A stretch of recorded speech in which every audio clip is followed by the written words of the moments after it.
I was a professional background singer and a freelance songwriter. I had a career when I lived in Northern California, but it wasn't that big. And I had moved from Vacaville to LA to pursue my dreams, but also running away from a bad relationship.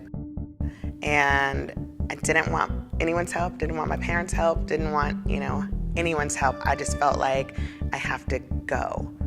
And as soon as I got there, I just hit rock bottom. The drugs followed me there. The bad relationship followed me there.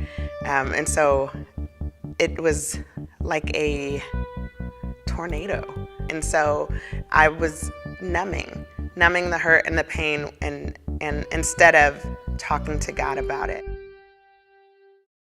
And the crazy thing is, at my lowest moments, those are the moments when I felt like God was speaking to me the most, reminding me, I'm still here, and I still love you, and I see what you're doing, and I see what's happening, but we can work through it.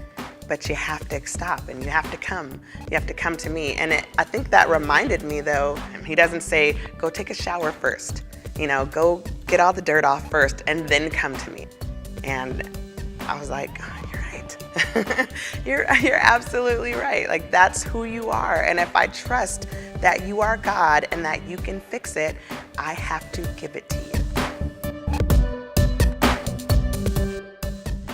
I was driving down the street when I lived in LA, and I saw her, and I hadn't seen her in a couple of years, and I kept driving, and God said, you need to go back. And my life was totally different. And so I felt like, no, if I go back there, God, then I'll be right back into the things that I was in before. And he said, just trust me and go back, and I did.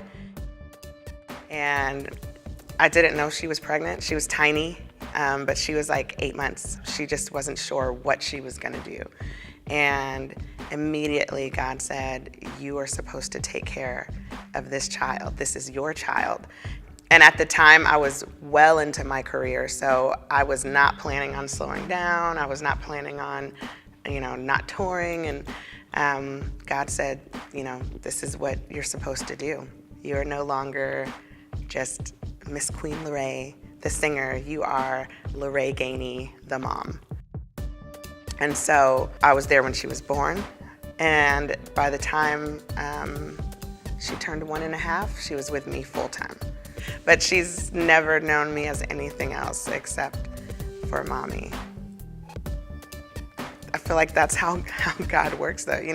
When others don't understand it, they will call you crazy. But when he speaks, it is clear. And it's not a question of, well, should I do it or should I not do it? You may fight, but it's not a question. It's very clear, and it's a decision that's already been made, and either you follow it or you don't. And I chose to follow it, and I chose to follow his leading and his voice, and it's the best decision I've ever made.